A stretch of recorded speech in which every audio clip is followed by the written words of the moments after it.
Let's shape some sourdough together. Look at this girl. Okay, so I followed my 8-hour sourdough recipe. Instead of letting it bulk ferment on the counter for 2 hours, I stuck it in the fridge overnight with a damp towel over it. If you're familiar with the 8-hour sourdough recipe, it's super flexible. You can cold proof overnight in the fridge.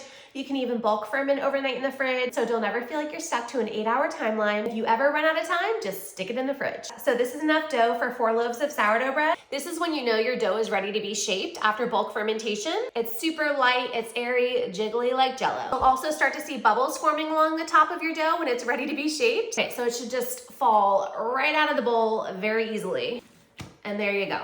So we're gonna take our handy bench scraper and we're just gonna eyeball it and cut it into 4 equal parts. I'd say that looks pretty equal to me. So I don't have flour on my surface today, but I really don't need it. If your dough is extra sticky, make sure you flour your surface and your hands. So shaping is super easy. Just take your dough and spread it out into a rectangle. It doesn't have to be perfect. So take one side, fold it over, take the other side, fold it over, and roll her up.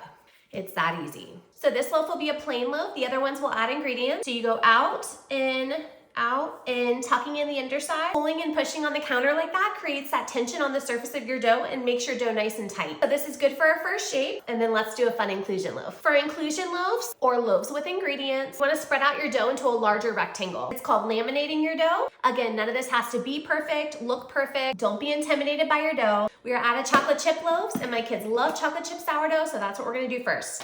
So you just put a bunch of chocolate chips on. As little or as many as you'd like, measure with your heart, then take one side, fold it over, add more chocolate chips to this side, and take your other side, fold it over, and then add a bunch of chocolate chips to the top, okay? Then roll her up. I also usually don't do a second shape on inclusion loaves, especially if they're bulkier inclusions. So I'm gonna sprinkle my banneton with flour. I use the brand King Arthur Special Patent Flour. It has a higher protein content, 12.7%, and it's a way better quality flour. They only sell the 50-pound bags. It is linked on Amazon in my storefront if you wanna check it out. Highly recommend that flour. It has totally changed my sourdough game. And I use the same flour for everything, my bannetons, everything. So chocolate chip loaf, upside down into the banneton, covering with a shower cap. Okay, and so for the next loaf, I love a good onion loaf for sandwiches. So we're gonna use dried chopped onions. Also, for those of you that are new around here, my name's Amanda. So I'm a mom to 4 kiddos, Jackson, Emery, Noah, and Cooper. They are 8, 6, 5, and 3. I absolutely love being a stay-at-home mom. For a while now, I was really needing a creative outlet. I love to cook, I love to bake, especially bake sourdough. I found myself baking sourdough bread all the time the last few years, and I really loved everything about it. So I figured, why not share my sourdough journey with everyone else? When I started posting about sourdough, people were really interested in my starter Bella, so I figured, hey,